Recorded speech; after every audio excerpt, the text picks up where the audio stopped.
Welcome back. This is Let's Talk About Sex here on XFM with me, Melanie Kelly, and today I am with counselor Matt Bartolo, and we are talking about open relationships. And before we went for the break, I kind of had a question.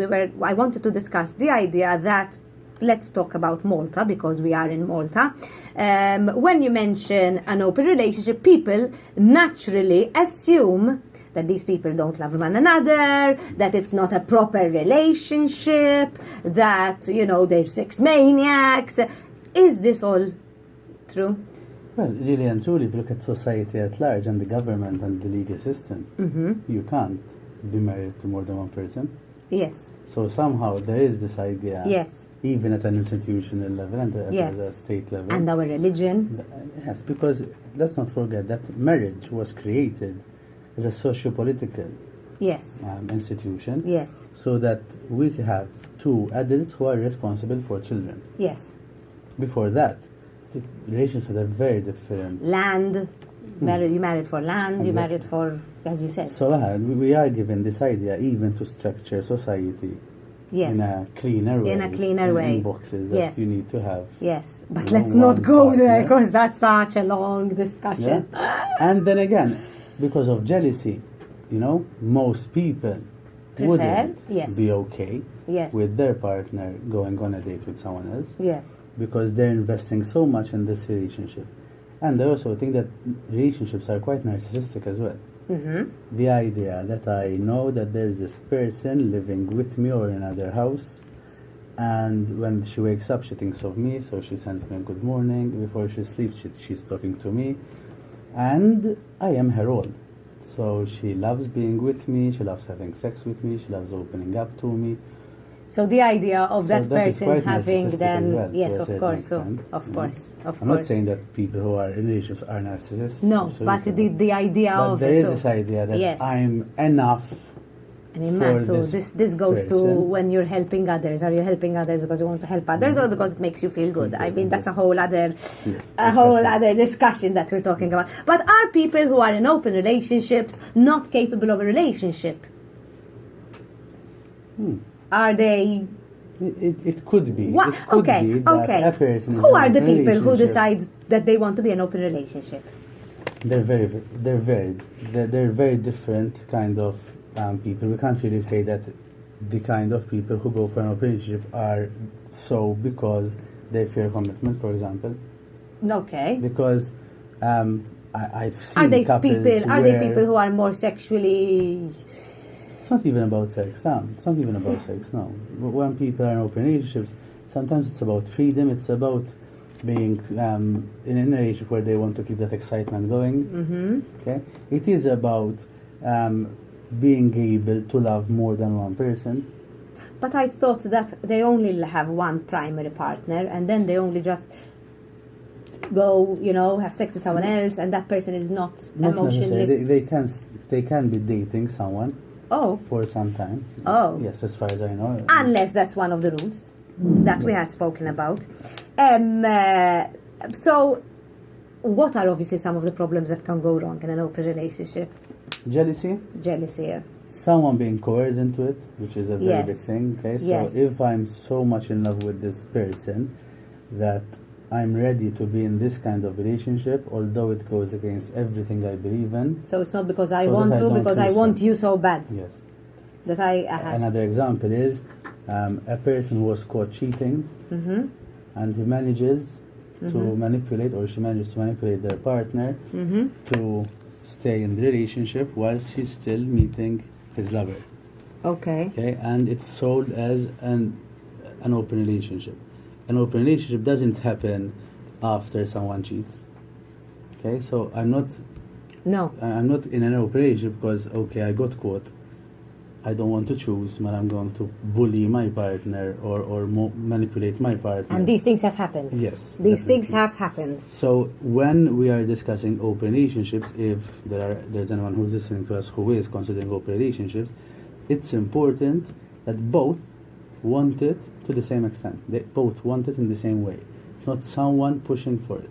No. We could say the same about threesomes, about swinging. That's extremely important. Because once then there's the first date, it's an experience that you can't erase. So if you can't live with the fact that your husband, your wife, your partner went on a date with someone else and then he came home to you with her smell, his smell, whatever, okay? That's a line that once it's been overstepped, then you can't go back from it. So there needs to be a lot of discussions. I was going to say, not over a bottle of wine, but over water or tea. A lot of discussion, a lot of setting of rules, a lot of setting of boundaries. It's not a cool thing, okay, let's be in an open relationship. It's not like that at all. And that's why I said earlier, I think people who are in open relationships are very processed. They must have an element of processing where they actually sit down and process things.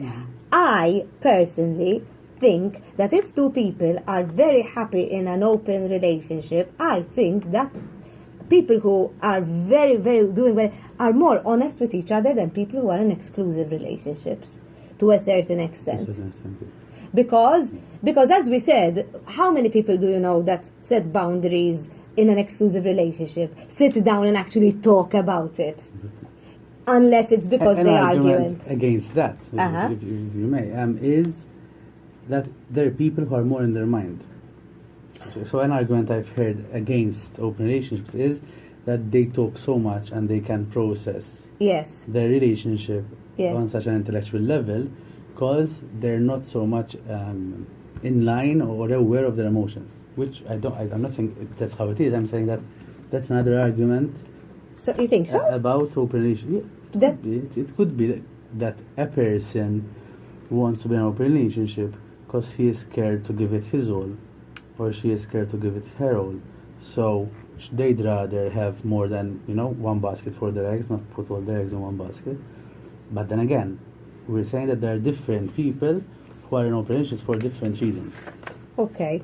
And do you think they last? Do you think that an open relationship would really, really last in reality? Because, I don't know anyone, I have to be honest. Are they long-term? The longest open relationship I know of, personally, is 25 to 30 years. That's long. So it's quite a long relationship. That's long. Doesn't mean that there aren't problems in relationships, and I'm not saying that longevity of a relationship means it's successful. It's successful either. We know a lot of couples who've been together for 40, 50 years. Yes. But it's a very dysfunctional relationship. Miserable and relationship. Was a victim in that relationship. Yes. But you asked if it lasts, and yes, I know of relationships that lasted quite some time. Okay. And in an open relationship, so in fact, you just mentioned it. They are a lot in their head because they're talking. Because if you're a very emotional person, I don't think you can actually. You have to be in your head a lot, or aware of your emotions, or because really aware of your emotions. Getting dressed to go on this date, and I am self-aware enough to say, listen, right now I feel so jealous. I'm not sure if I want you to go right now. And we sit down and we talk about it. I'm still aware of my emotions. Doesn't mean that I'm just in my head. And then how it's tackled, is different. If she starts screaming, no, I promise him I'm going, you can't do this to me, and that is manipulation. But if we sit down and we say, our emotions, then it's okay.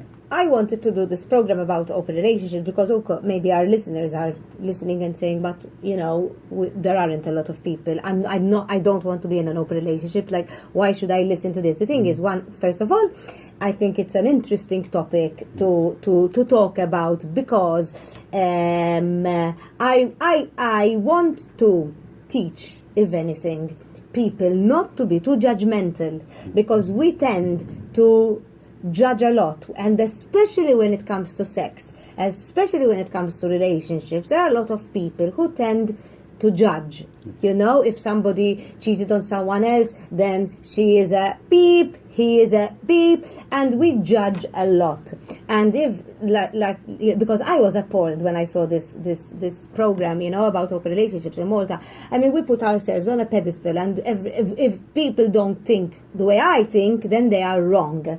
And the whole idea of the show is that I wanted to show that listen, people who are in open relationships are not necessarily sex maniacs, are not necessarily dysfunctional, are not people who don't know how to love one another or who don't respect one another. You know, that people who are in open relationships, and I want to validate that relationship is as real a relationship as an exclusive relationship. And sometimes I think that we are so, I do use the word scared. Yes. Of our relationship failing, because we're hearing of relationships failing all the time, yes. And everyone is saying that it's stupid to be in a relationship, and you need to sign a prenup before you get married, because most relationships end up in separation or divorce. That whatever we hear out there that we think might jeopardize or challenge what we have, we try and dismiss it as much as possible. Yes, that's wrong. That's not right. That's disrespectful. In a very different that's way, out. but very similar at the same time, is when you have people your age who got married in the same year that you did, and they tell you that they got separated. Mm-hmm. The mind, the way it works, is trying to find what they did different from you to justify them getting separated, not so that you don't feel threatened. So, for example, if me and my partner go out with you and your husband yes. most of the time, and we yes. got married in the same year, yes. and you're telling me that you're getting separated. My first reaction is, shoot, it could be me next, you know? Mm-hmm. So then I start asking why do you think, what happened? And if you say you work a lot, and I'm like, I work a lot too, so it's not that, something else. And then you say, because he works abroad, mm-hmm. okay? Then I'm going home and I'm saying, you know who's getting separated? Mel, because her husband works a lot. So I pick and choose, subconsciously, a reason that you did or he did or something happened, which is different from our relationship, so I don't feel threatened. So you feel so safe. The idea that, you know, my relationship can end, which is the truth. Yes. Like every other relationship yes. in the world can yes. end, could yes. be friendship, relationships, yes. anything. Yes, yes. I push it away from my psyche, you know, from my How interesting. How interesting. Something that I read as well is that when a couple go through a breakup is contagious. I read that, but I feel that if I come here and I'm in a good mood, don't you kind of pick up my good energy and become better? That's just as if you come in here and I'm in a horrible mood, my horrible mood kind of gets to you. And it's the same way. And if you're in a relationship and you have another couple who you're going out with, and they break up, and then you start feeling, Ilalo, they broke up, now he's going to go out and have more fun than me, or she's going to go up or for example, I come and all I do is moan about my husband. It puts you in also where you look at your husband and moan about your husband as well. So, or it could give me the courage I needed, the push I needed for a very long time, huh? As well. So if I'm going out with this couple and I'm not happy in my relationship and I'm scared to leave because I'll end up single, yes. I'll end up not having anyone to be with, and then I see your husband leaving you and he's happier. Yeah, then you get that could be the push I needed to actually do what I've always wanted to do. Because I don't think that because my friends separated, that's going to push me to get separated. No. You know?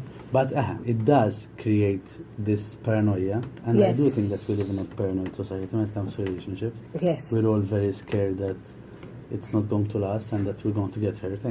But it's the reality. It's the reality that many relationships... If I get into something, into a commitment, I'm scared it's not going to work. I'm going to invest less in it. Yes. And if I'm going to invest less in it and think of myself individualistically, then chances are it's not going to work. That's a whole program on its own, the question of we live in a world of such instant gratification. We live in a world where we're told so much that we should go after your happiness, that it's being I think it's being misinterpreted. Yes, you know, the I'm not happy, then I leave. I mean, whereas that's why a lot of people are breaking up. It's not just about being happy, it's about being always happy. Huh? Exactly. So and if I'm sad for a week, then I talk about it with my friends, and then the reaction is leave him. I wouldn't stay there, because nowadays there's a shame of staying in a relationship. Yes. There's a problem. I think you have more if you stay That was meant to be a rude word, isn't it? If you stay in a relationship and try and make it work, then walk out. Because walking out, to be honest, is the easiest. Hey, building something new is the easiest. The easiest. So anyway, that's our second segment. Go.